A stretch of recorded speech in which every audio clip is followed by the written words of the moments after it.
Oke, selanjutnya yang keempat terkait dengan principle again relationship. Nah, jadi intinya di sini adalah kerjasama ya antara agen dan induk atau produsen atau bisa disebut prinsipal. Jadi atau induk atau produsen atau prinsipal sama aja, di mana prinsipal ini wajib menyediakan barang sedangkan agen ini membantu prinsipal untuk menjual barang atau jasa kepada pembeli.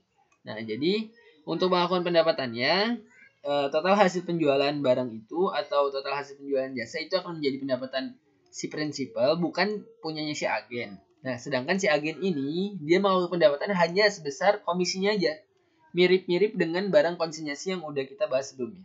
Tapi bedanya di sini prinsipal dapat mengakui pendapatan ketika barang atau jasa telah dijual, bukan kalau misal konsinyasi itu kan pada saat telah dilaporkan ya penjualannya. Tapi di sini, nah sedangkan di sini prinsipal itu boleh mengakui ketika barang itu telah dijual atau real time-nya itu bisa langsung diakui. Nah, contohnya itu ada di sini private travel company membantu menjual atau mencari pelanggan untuk regency cruise company, sebuah perusahaan pelayaran ya. Terus juga ada Friesland membantu menjual layanan rental mobil di Hertz. Contoh lainnya itu kalau di Indonesia ada ini ya, ada PT Ramoko sebagai agen dari produsen luar negeri nih, Nigata Loading System. Terus juga ada PT Exa Internasional sebagai agen tunggal dari Intermap dan lain sebagainya. Yang keenam itu ada waranti. Nah, waranti di sini intinya adalah dia sebuah jaminan ya kepada pembeli untuk memenuhi spesifikasi yang telah disepakati dalam kontrak. Terdapat dua jenis waranti, teman-teman. Ada asuransi tipe waranti, biasanya ini udah melekat ya dalam harga jual atau udah di dalam satu kontrak lah nilai jualnya. Yang kedua tuh ada servis tipe waranti. Di sini dia dijual secara terpisah sehingga membutuhkan dana tambahan. Nah, untuk asuransi tipe waranti yang udah melekat ini tidak ada pencatatan kewajiban secara terpisah, teman-teman. Dia langsung dianggap sebagai satu pendapatan, misalkan sales revenue, berarti dia dianggap sebagai sales revenue. Gitu. Saat ada klaim garansi, kita mencatat sebagai expense dan liability. Liability ini saat kita adanya penyesuaian di akhir periode ya. Kita mengestimasikan di masa depan ada klaim sebesar sekian, nah kita bisa mengakui sebagai liability. Sedangkan untuk service tipe waranti, kita harus mencatatnya sebagai kewajiban yang terpisah, teman-teman. Dengan jurnal unearned warranty revenue atau kewajiban garansi ya. Atau pendapatan garansi diterima di muka. Oke, contohnya itu ada di Excel. Nah, ini contohnya, teman-teman. Contoh, PT Bromo menjual 1000 unit laptop pada 1 Oktober 2019 secara tunai dengan total harga 6 juta. Nah, jaminan garansi dengan jaminan garansi bahwa produk tersebut bebas dari cacat. Nah, berarti 6 juta ini udah termasuk dari garansi nih. Bebas dari cacat. Harga pokok 1000 unit laptop tersebut adalah 4 juta.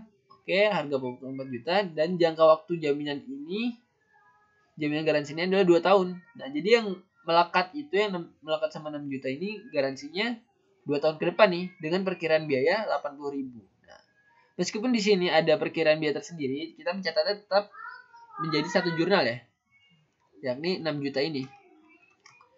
Selanjutnya, selain itu PT Bromo menjual garansi tambahan selama 3 tahun untuk 400 unit laptop dengan harga 18.000. Nah, barulah di sini sebagai kewajiban terpisah nih, karena di sini dia menjual garansi tambahan secara terpisah ya, sebesar 18.000. Oke, berarti ada kewajiban yang terpisah atau ada servis tipe waranti ya. Pada tanggal 22 November 2019, PT Bromo mengeluarkan biaya tenaga kerja 3.000 dan biaya suku cadang 25.000 sebagai klaim garansi, teman-teman. Nah, jadi di 2019 ini kan tadi belinya 1 Oktober 2019. Klaimnya itu masih di tahun 2019, berarti kita masih berlaku nih yang garansi yang masih melekat ini. Nah, jadi berlakunya itu garansi yang masih melekat. Oke, tadi disebutkan bahwa ini ya, untuk 2 tahun pertama itu dia total 18.000. Tambahannya 3 tahun ke depan itu totalnya di sini 80.000 dan di sini 18.000. Jadi total garansi kemungkinan akan diterima atau menjadi hak si pembeli itu ada 5 tahun ya. 5 tahun ke depan dengan rincian sebagai berikut. Rincian seperti ini. Oke, kita coba membuat jurnalnya. Yang pertama terkait penjualan barang. Tadi yang dijual adalah 6 juta ya. 6 juta berarti ada sales revenue 6 juta. Nah, 80 ribunya itu kita abaikan aja karena itu cuma estimasi klaim garansi. Kita mencatatnya dijadikan satu pendapatan. Sedangkan untuk garansi tambahan yang 18 ribu ini kita mencatat sebagai unearned warranty revenue. Atau sebagai pendapatan diterima di muka. Sehingga total cash yang kita terima adalah 6 juta 18 ribu. COGS-nya tadi 4 juta.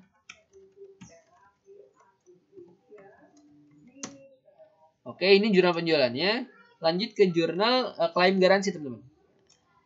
Jadi klaim garansi ini kemungkinannya itu misalkan yang pertama ada perawatan ya, atau kita mencatat sebagai wage, beban utang.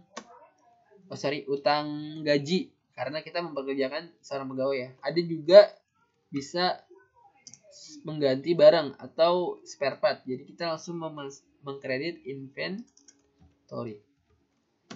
Dan terakhir kalau misalkan ada cash yang bisa dikembalikan, kemungkinan bisa menggunakan cash. Jadi ada 3 tipe ya. Tipe jaminan garansi. Oke, di sini teman-teman dia mengeluarkan biaya tenaga kerja nih. Berarti ada biaya usaha ya dari karyawan sebesar 3.000, kita mencatat sebagai wage payable. Dan ada inventory atau spare part yang kita keluarkan sebanyak 25.000. Sehingga totalnya itu ada 28.000. Kita mencatat langsung pada warranty expense. Nah, barulah di akhir 31 Desember 2019 ini ada perkiraan teman-teman. Perkiraan bahwa di masa mendatang klaim garansi itu sebanyak 44.000. Berarti kita jurnal langsung aja warranty expense pada warranty payable sebesar 44.000. Oke, setelah warranty kita masuk ke poin yang terakhir, yakni non-refundable upfront fees atau pembayaran di awal yang tidak dapat ditarik kembali. Nah, contohnya itu seperti iuran keanggotaan klub olahraga, biaya aktivitas telepon dan internet, terus TV kabel. Nah, intinya itu yang harus pahamin ini ya. Jadi pembayaran ini, upfront payment ini harus dialokasikan sepanjang periode di mana nasabah memperoleh manfaat. Jadi kita nggak mengalokasikannya langsung di awal, teman-teman. Jadi kita harus mengalokasikannya sepanjang nasabah itu memperoleh manfaat. Nah, biasanya itu kita melihat catatan histori gitu. Berapa lama sih seorang nasabah itu akan bertahan di produk kita atau di layanan kita? Seperti itu ya. Contohnya itu seperti ini. Erika Felis menandatangani kontrak 1 tahun dengan Bigelow Health Club. Ketentuan kontraknya, Erika harus membayar biaya awal ya. Harus membayar biaya awal yang tidak dapat dikembalikan sebesar 200 euro. Biaya keanggotaan tahunan sebesar 50 euro per bulan atau 600 per tahun. Jadi di sini ada untuk memperbarui kontraknya atau untuk memperbarui kartu anggotanya, itu dia harus membayar 50 per bulan atau 600 per tahun. Jadi tinggal dikali 12 ya, hasilnya 600. Nah, maka bagi si Bigelow, pemilik klub olahraga ini, klub kesehatan ini, dia harus membagi rata-rata teman-teman pendapatannya dengan melihat catatan historinya. Di sini catatan historinya menunjukkan bahwa anggota mereka akan memperbarui sebanyak 2 kali anggota ketahunannya sebelum mengakhiri keanggotaan mereka. Nah, berarti pertanyaannya berapakah jumlah pendapatan yang harus diakui? Nah, bisa dilihat ilustrasinya seperti ini ya. Jadi untuk biaya awal itu hanya dari tahun ke-0 sampai tahun 1. Ya kan? Kalau dia mau memperpanjang masa sifatnya anggota, dia harus membayar $600 per tahun. Atau kalau mau dicicil 50 per bulan. Nah, berarti diperbarui pertama masanya jadi 2 tahun, ya kan? Perbarui yang kedua masanya jadi 3 tahun. Sehingga totalnya itu dia setiap anggota itu rata-rata bertahan selama 3 tahun atau 36 bulan. Nah, Bagaimana cara mengalokasikannya? Kita harus menghitung dulu nih total biayanya. Yang pertama biaya awal ditambah dengan biaya tahunan, 200 ditambah 1.800 ya. 1.800 ini 50 kali 12 kali 3 atau 600 kali 3. Sehingga total kemungkinan biaya adalah 2.000 dan yang dialokasikan adalah seperti ini. Yakni 2.000 dibagi 36 bulan. Jadi kita harus membagi rata nih nilai 200 ini ke 3 tahun ke depan. Oke, itu aja yang bisa aku sampaikan. Kurang lebih mohon maaf. Wassalamualaikum warahmatullahi wabarakatuh.